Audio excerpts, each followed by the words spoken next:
Hello everybody, happy Wednesday. Here's what's coming up tonight on Now. Parents, pay attention. If you've got a child who spends a lot of time looking at their screen, you're going to want to hear a new study that could be really scary and really dangerous for kids. Plus, a member from the Salvation Army speaks out amid some controversy with Holy Donut actually helping them out this holiday season. And a bus driver from the city of South Portland going through a pretty hard time gets a really good reason for a lot of smiles today. We'll show you that. This is News Center Now.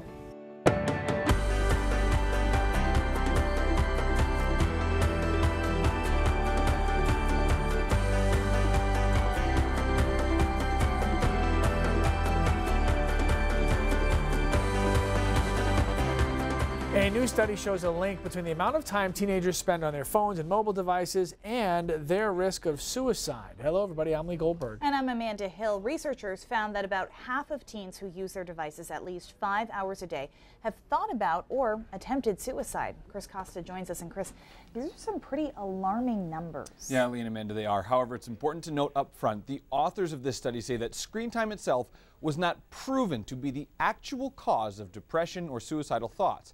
But there is a clear relationship between them. We spoke with one man who just lost his daughter in May, and he believes technology played a role in her death. She really started saying, "I would like to die." Matt Graham will never forget when his daughter changed. I couldn't reconcile those two Annies. The one Annie that was creative and happy, and the second Annie that said she wanted to die. Annie took her life in late May. She was 13 years old. I spent several months following, confused. How did it get to there? You get past the sadness, and you get past the hurt, and you get past the grief that I know I'm going to live with, forever.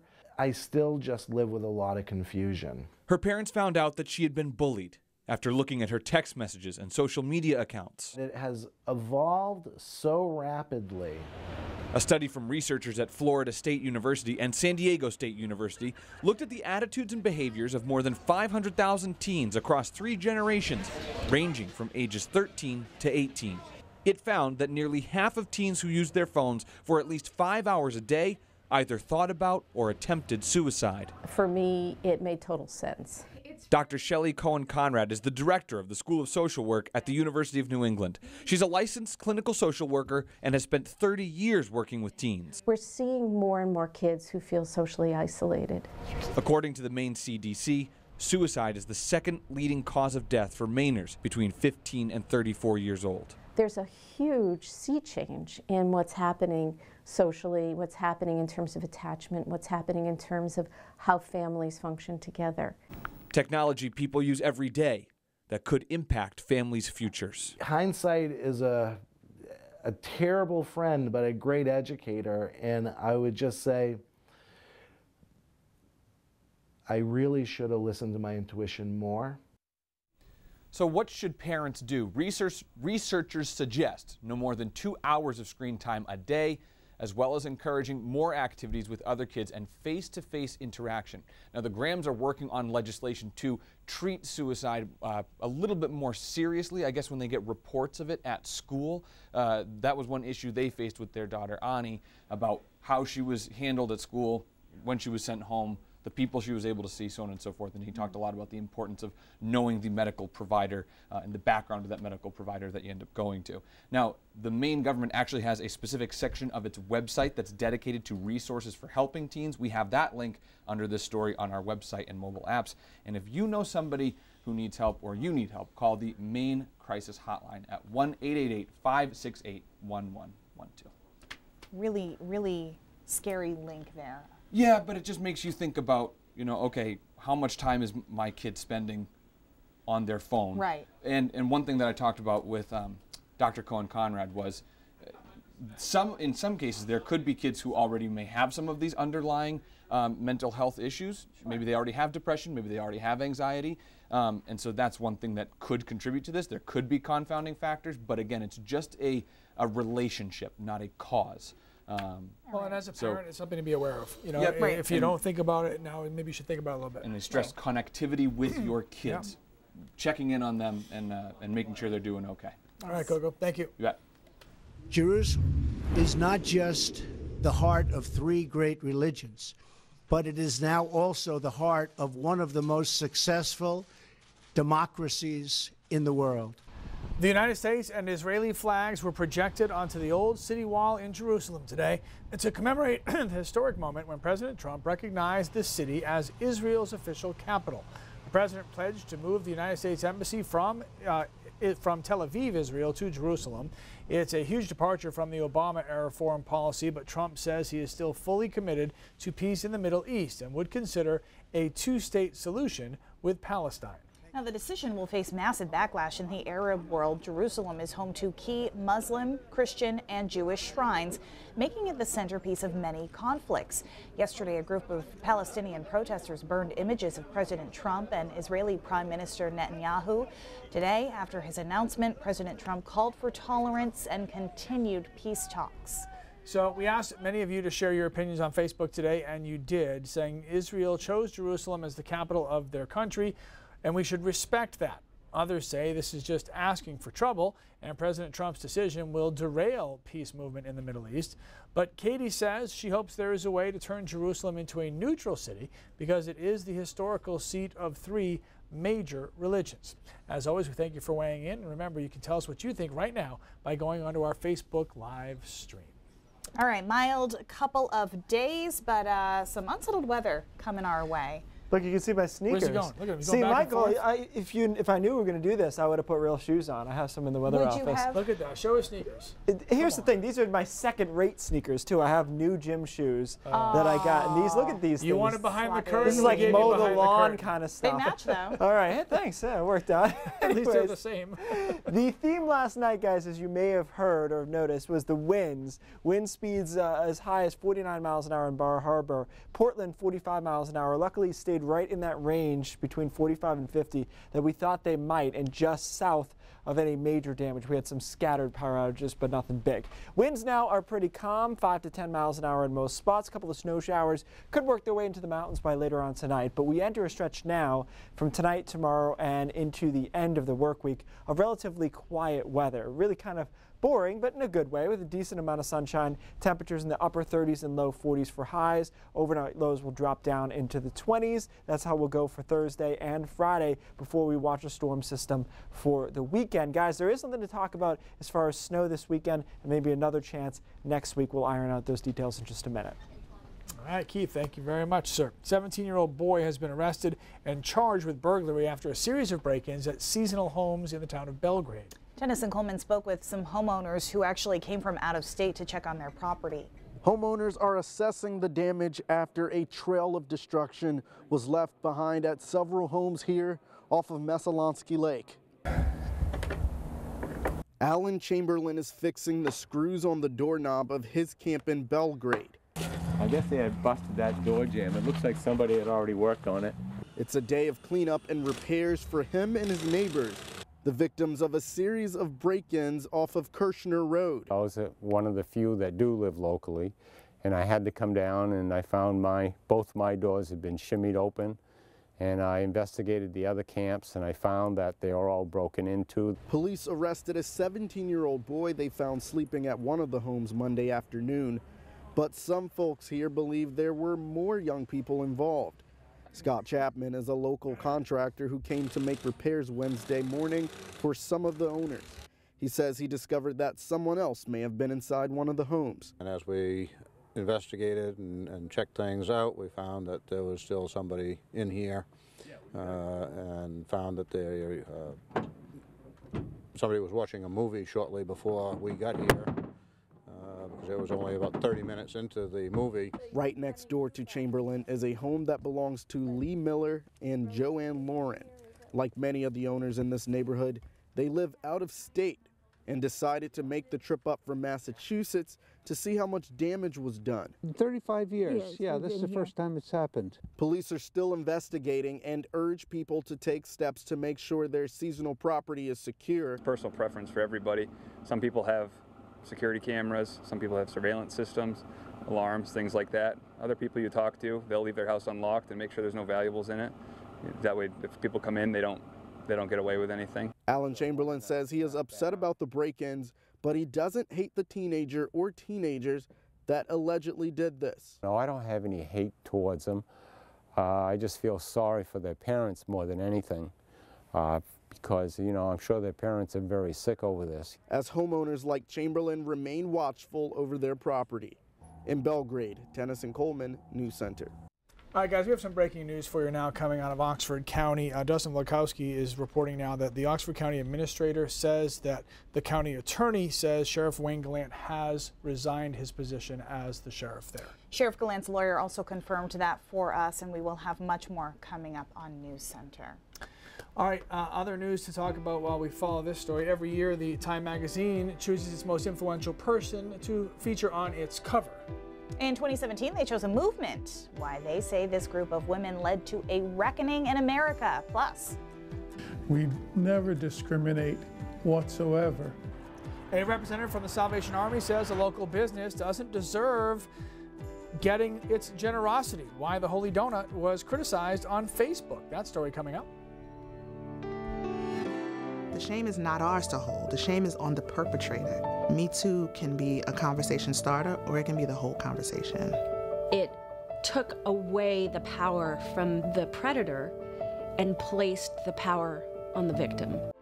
Time magazine unveiled the Person of the Year this morning. They decided to honor a movement, which they have named the Silence Breakers. All the women and men who had the courage to come forward and share their stories of sexual abuse or harassment. The cover of the magazine shows Ashley Judd, the first celebrity to publicly accuse movie mogul Harvey Weinstein, Taylor Swift, who won a countersuit proving that a disc jockey groped her at an event. She only asked for $1 in damages. And at the forefront of the cover is Tarana Burke, an activist who began the Me Too movement a decade ago. Years later, it spread like wildfire and started what many call a reckoning for habitual harassers in the workplace. Now, the shortlist for this year's winner was released early this week. The Silence Breakers were competing against people like President Trump, Colin Kaepernick, and Robert Mueller. But the editor-in-chief of Time says that this movement has the power to change our culture. One of the important things we explore in our coverage around the issue is, of course, the parade of headlines is nonstop and incredible to see, but we look at the degree to which this is really just the beginning, and how far will it go, how deep into the country, how long lasting. The image you see partially on the cover is of a woman we talked to, a hospital worker in the middle of the country who doesn't feel like, she shared her story with us and some others, but doesn't feel that she can come forward without threatening her livelihood. We will have much more on this story coming up for you tonight on News Center at 5:30.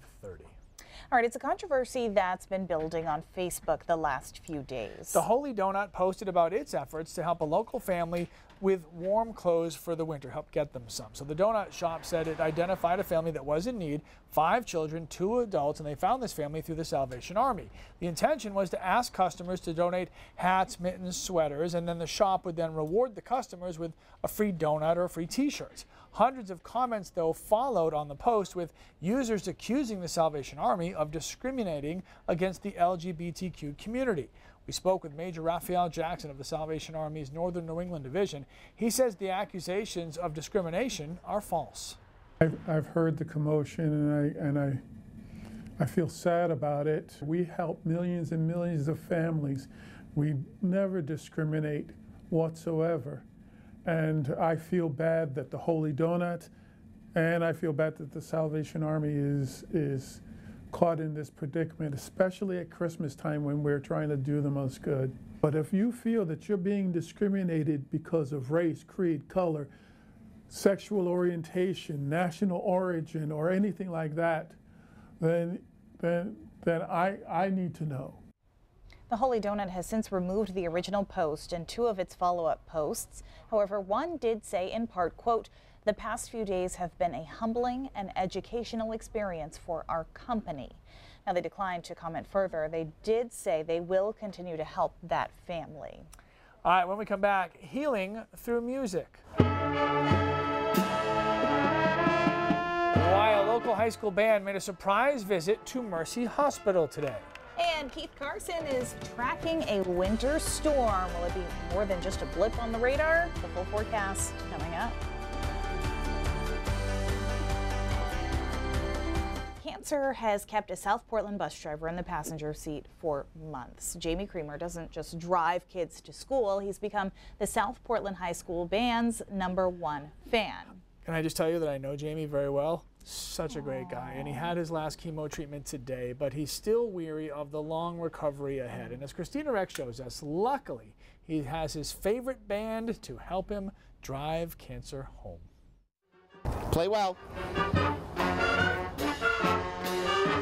Outside Mercy Hospital, a concert for a bus driver who has driven his way into students' hearts. I've seen him inspire and give to so many people, especially the kids in that community. A present from Jamie Creamer's wife. I really wanted something special that would inspire him.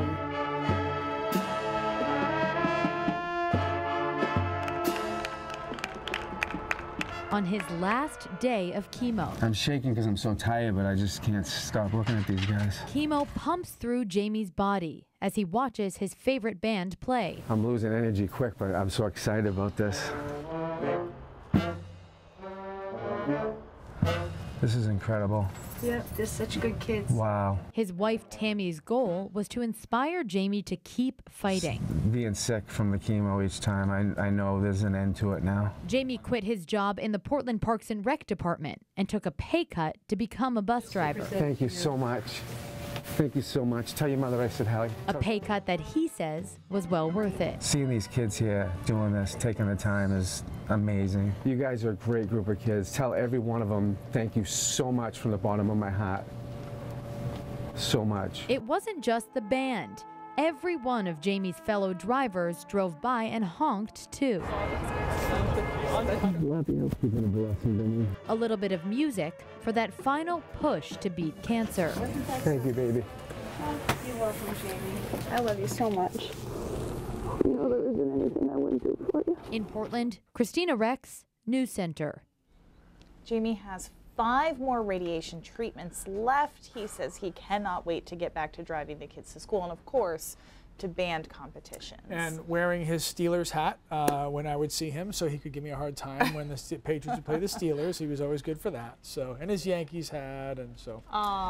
Just, you know, just an awesome Good story. Guy. So, yeah. Great guy. I used to be in a band, played quads. You know the drums, 4 drums. Yeah. I was into it. With the Like Beatles? the band. What band? The Beatles? No, The Beatles? like a Right. marching. Oh, well, that band. we did Right. another band too. It was a cover Okay. band. Long story. Oh. Anyways, yeah, we did like. You YouTube? remember Lit and all them? Video of this? You remember that? Video? We do. Yeah, we should have video. All right. Like camcorder video though. All right. All right. Anyways, hey, pretty windy out there last night. That was the story between 45 and 50 mile per hour wind gusts. Luckily, just shy of that 55 mile per hour range, which tends to do more damage. There's that storm system moving well to the east of Halifax right now, just a couple of snow showers behind it. We should be quiet tonight with an isolated flurry in the mountains. The next 2 days are relatively tranquil with a decent amount of sunshine both days and temperatures right around 40 for a high and then dropping into the 20s overnight both nights and setting us up for a start with some sun on Saturday before we fall apart pretty quickly on Saturday afternoon, Saturday night.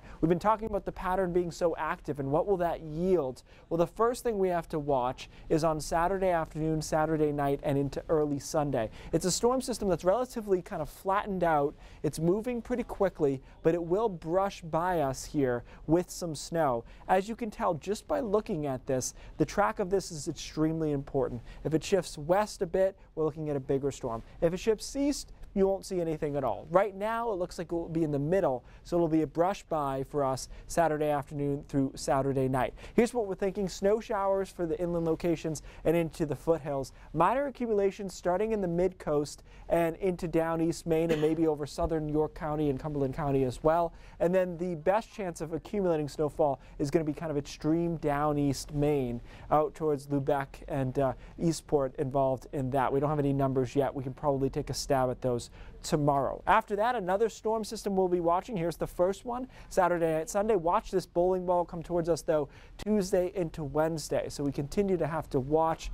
this pattern for several chances of snow. Right now, neither of these looks like a big snowstorm, but it wouldn't take much to change in the atmosphere to push this over the edge and turn into a bigger deal on both Saturday and next Wednesday. So we'll keep an eye on it. It will be cold in between. and that will facilitate the snow, of course. Again, guys, we got to keep an eye on Saturday. It's one of those real wiggly storms that I really don't love forecasting them, because if they shift just a tiny bit, nothing happens. If they shift west, a lot happens. So we had one of those last year, if you remember, and we just slowly had to ramp up. I think we started at 2 to 4, we were 4 to 6, 6 to 8. You know, so sometimes these edge runners can get out of control. So we'll keep an eye on it. Wiggly storms. I always said that about the edge runners too. They can get out of control. Yeah, you hate that. If I had a nickel for every time I said that. So out of control. All right, thanks, Keith. The Krispy Kreme in Saco had a line out the door when they opened up in October. So it also might have another line out next week, because the donut shop's going to offer a limited edition gingerbread donut. Yep, for one day only, sugar lovers. Next Tuesday, Krispy Kreme will serve the special holiday donuts, spiced gingerbread dough with hints of cinnamon and sugar, and covered in gingerbread molasses glaze. Next Tuesday happens to be National Gingerbread House Day. I should cover that for us. Are there any other donut shops we can talk about today? I'm just saying I should go there and cover that story. I mean, it's for work. All right, yeah, bring some back. Bring some back. All right, Cindy Williams has a preview of what's coming up at 5:30. Hey, Cindy. Hi, guys. Yeah, classmates and friends are mourning the loss of a teenager. She died in a car accident in Windham last night. 4 others were sent to the hospital. What police say may have caused that crash, ahead at 5:30. Also, more proof that the opioid epidemic is ravaging Maine families. A new report out today. Those stories, and more are coming up in the next half hour. Back to you. All right, Cindy, thank you very much. News Center Now continues after the break. Guys, I don't know if you've seen this. This is an incredible video on the 405 in California of a wildfire that is obviously going on there. It's a big deal out there. You know, this is one of the natural disasters I have not covered, wildfires. And what's interesting about it from a weather standpoint, first of all, this looks like the end of the world. Let's just start with that. From a weather standpoint, they actually are coming out of what was a 4-year drought, and they got a lot of rain in the spring. But since then, they haven't got any rain September, October, November, now leading to December. So they've got this situation where they've got extreme and critical fire danger. And if we can go to the next graphic, I'll show you kind of how they forecast all of this. Relative humidity is very big, and also winds are big. So right now you're fanning the flames, everything's very dry. Right where those contours align is where the fire danger is high. Again tomorrow, unfortunately, and there's nothing when they get to this scale they could do really to stop them. So just amazing, amazing video. Wow. All right, thanks, Keith. All right, News Center 5:30 starts right now.